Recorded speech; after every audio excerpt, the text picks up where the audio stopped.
Hyper sensitivity start करें तो hyper sensitivity में हाइपर सेंसिटिविटी बेसिकली है कि exaggerated abnormal response to a very benign antigen. ठीक है, अब हाइपर सेंसिटिविटी में 4 टाइप्स को ऑफ हाइपर सेंसिटिविटी रिएक्शंस आ जाते हैं, जिनमें पहले 3 है हमारे पास, वो एंटीबॉडी मीडिएटेड है and the fourth one is sun mediated. ठीक है, और ये सारे responses they are antigen specific के किसी एंटीजन से एक्सपोजर हुआ एंड देन ये रिस्पॉन्सेज एक्टिवेट हुए।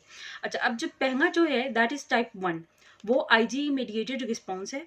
ठीक है, और ये एनाफाइलेक्टिक या एलर्जिक रिस्पॉन्स होता है टू एन एंटीजन। और आईजी मीडिएटेड इसमें पहले क्या होता है कि there is sensitization to the antigen.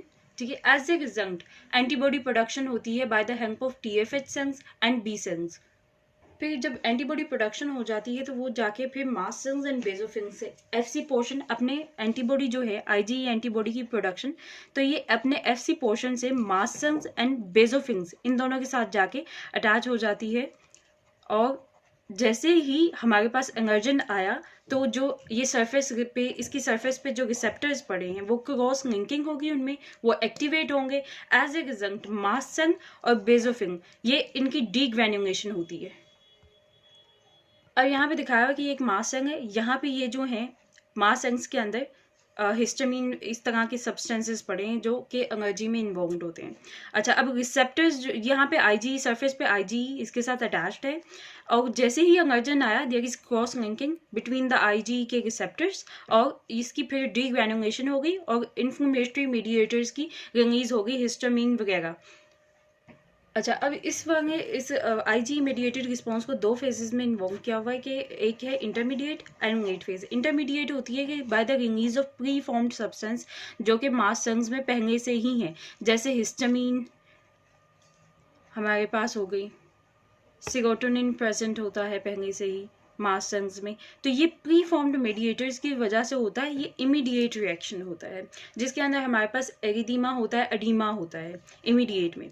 अच्छा, अब लेट फेज में क्या होता है कि slow reacting substance of anaphylaxis वो रिलीज होता है, और वो जो है ये क्या करवाएगा, एरिदीमा एंड इंड्यूगेशन। एरिदीमा एंड इंड्यूगेशन, जब slow reacting substance of anaphylaxis release होता है तो उसके रिजल्ट में क्या होता है कि हमारे पास इनेट सेल्स जैसे बेसोफिल वगैरह उनकी रिलीज होती है, और फिर जो है लेट फेज के रिजल्ट में एरिदीमा एंड इंड्यूगेशन होती है।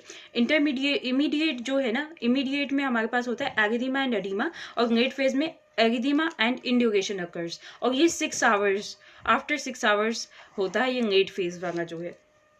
अच्छा, मैंने कहा था कि आईजी जो एंटीबॉडी है वो उसकी प्रोडक्शन जो है वो टीएफएच सेल्स और बी सेल्स करते हैं। तो मैकेनिज्म जो होता है वो ये होता है कि टीएफएच सेल्स हैं वो आयन 4 की प्रोडक्शन करवाते हैं, और आयन 4 जो है that signals the B cells to class switch from IgM to IgE.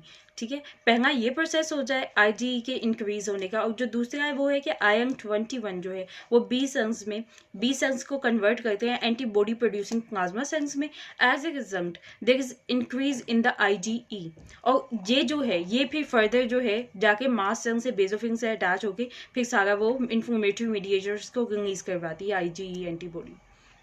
अच्छा, अब इसकी ना आईजी मेडिएटेड इनकी मैनिफेस्टेशंस क्या होती है, आईजी मेडिएटेड रिएक्शन की जो मैनिफेस्टेशंस है इसमें है हमारे पास अर्टिकेरिया, राइनाइटिस,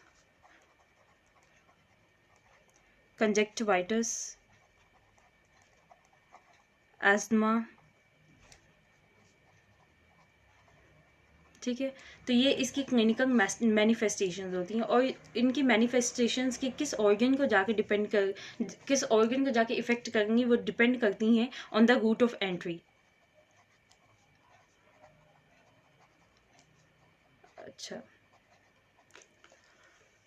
अच्छा, तो इसकी जो क्लिनिकल मैनिफेस्टेशंस वो डिपेंड करती हैं रूट ऑफ एंट्री में कि कहाँ पे जाके वो इफेक्ट करेंगे। अगर ये रेस्पिरेटरी ट्रैक्ट से एंटर हो गए तो फिर जो है ये लंग्स को जाके इफेक्ट करेंगे एंड एस्थमा प्रोड्यूस करेंगी, और उसके जो सिम्टम्स है वीजिंग, डिस्निया, टेकिपनिया, ये सब कुछ हो जाएगा। फिर अगर नोज एंड आइज को इफेक्ट करेगी राइनाइटिस एंड कंजक्टिवाइटिस होगा एंड हे फीवर हो सकता है।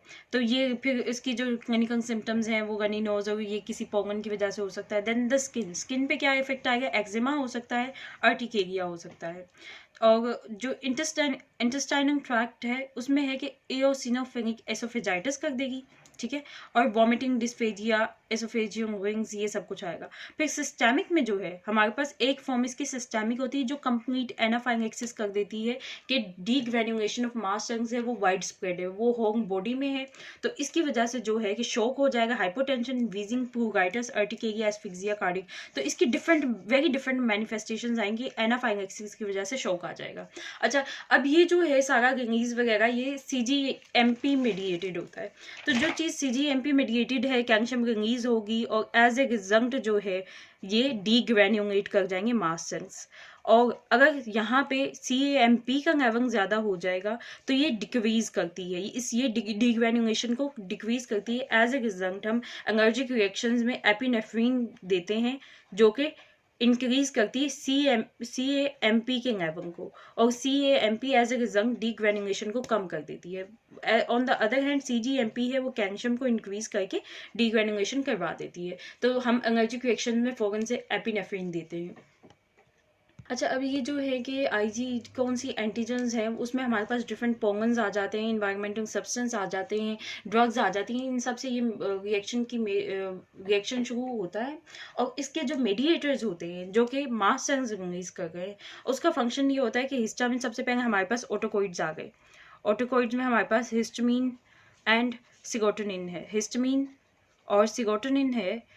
अच्छा, अब ये हिस्टामिन और सेरोटोनिन दोनों का एक जैसा ही फंक्शन है कि कैपिलरी परमिएबिलिटी को इंक्रीज कर रहे हैं, वेजोडाइलेशन करवा रहे हैं,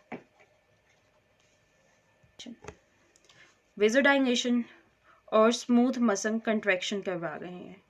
ठीक है, ये इनका फंक्शन है ऑटोकॉइड्स का, हिस्टामिन एंड सेरोटोनिन। फिर हमारे पास आ जाते हैं ल्यूकोट्राइन्स एंड प्रोस्टाग्लैंडिन्स। अच्छा, अब ल्यूकोट्राइन्स का हमें पता है कि ये ब्रोंको कंस्ट्रिक्शन करते हैं। अच्छा, तो ये भी ब्रोंको कंस्ट्रिक्शन करते हैं, प्रोस्टाग्लैंडिन्स भी ब्रोंको कंस्ट्रिक्शन करते हैं। ये जो है वैस्कुलर परमिएबिलिटी को इंक्रीज करवाते हैं, तो ये भी इंक्रीज करवाते हैं। और फिर जो है ल्यूकोट्राइन्स हैं जो हमारे पास, ये जो ल्यूकोट्राइन्स हैं ये फिर मसल कंट्रैक्शन भी करवाते हैं। ठीक है, स्मूथ मसल कंट्रैक्शन, लेकिन ये जो है ये वेजोडाइलेशन प्रोस्टाग्लैंडिन्स करते हैं। तो ये फिर ये हमारे पास ल्यूकोट्राइन्स एंड प्रोस्टाग्लैंडिन्स आ गए कि ल्यूकोट्राइन्स एंड प्रोस्टाग्लैंडिन दोनों ब्रोंको कंस्ट्रिक्शन करते हैं, वैस्कुलर परमिएबिलिटी को इंक्रीज करते हैं। On the other hand leukotrienes जो है स्मूथ मसल कंट्रैक्शन और ये वेजो कंस्ट्रिक्शन कर गए। अच्छा, इसके अलावा जो है हमारे पास आ जाते हैं साइटोकिन्स। साइटोकिन्स जो है ना वो जैसे इसमें जो मेजर साइटोकिन्स होते हैं आयरन 4 ऑब्वियसली जो कि क्लास स्विचिंग ये सब कुछ कर रहा है, IG की प्रोडक्शन जो इन्वॉल्व है। इसके अलावा आयरन 5 है, आयरन 9 है, आयरन 3 है, आयरन 13 है। आयरन 13 जो है ये हमारे पास एस्थमा में बहुत ज़्यादा प्रोमिनेंट होता है कि एस्थमा में बहुत अमाउंट में आयरन 13 की प्रोडक्शन होती है। अच्छा, इस और ये सारे जो मेडिएटर्स हैं ये TH2 सेल, ये जो हैं हमारे पास TH2 सेल्स इन सारे साइटोकिन्स को रिलीज कर रहा है। इंटरल्यूकिन 4, 5, 9, 13 और 13 जो है वो एस्थमा में इंक्रीज कर जाता है। इसके बाद जो है slow reacting substance of anaphylaxis. Slow reacting substance of anaphylaxis है, ये लेट रिस्पॉन्स में प्रोड्यूस होता है और ये जो है ल्यूकोट्राइन्स, वेरियस ल्यूकोट्राइन्स की प्रोडक्शन करता है। उसके अलावा जो है एओसिनोफिलिक कीमोटैक्टिक फैक्टर आ जाता है, ठीक है, ऑफ एनाफाइन एक्सिस। ठीक है, एओसिनोफिलिक कीमोटैक्टिक फैक्टर ऑफ एनाफाइन एक्सिस। अच्छा, अब ये जो है इसकी ये जो है ये प्रोडक्शन में एगाइन संफिटेज और जो है हमारे पास हिस्टामिनेज इन दो की प्रोडक्शन करता है, जो कि हमारे पास एगाइन संफिटेज है SRSA की डिक्यूटेशन करवाता है और हिस्टामिनेज जो है हिस्टामिन की। As a result on one hand ये जो है इन्फ्लेमेशन जो सारा ये प्रोसेस हो रहा है, हाइपर एक्टिविटी, हाइपर सेंसिटिविटी होगी उसको कम कर रहा है। लेकिन ऑन द अदर हैंड ये क्या करता है कि ये साइटोटॉक्सिक प्रोटीन्स की प्रोडक्शन करता है, ECFA साइटोटॉक्सिक प्रोटीन्स की। और ये साइटोटॉक्सिक प्रोटीन्स जो है ऑर्गन डैमेज करके ऑर्गन रीमॉडलिंग करवा रही होती हैं, रीमॉडलिंग में इन्वॉल्व होती हैं। अच्छा, अब जो लास्ट हमारे पास बचा है वो है platelet activating factor. Platelet activating का फैक्टर का क्या काम है कि ब्रोंको कंस्ट्रिक्शन कर रहा है, ठीक है, और परमिएबिलिटी को इंक्रीज कर रहा है। इसके अलावा जो है हाइपोटेंशन कर रहा है। ऑब्वियसली अगर परमिएबिलिटी को इंक्रीज कर रहा है वैस्कुलर तो हाइपोटेंशन कर रहा है। और ये सारा जो है ये टाइप 1 मेडिएटेड रिएक्शन है।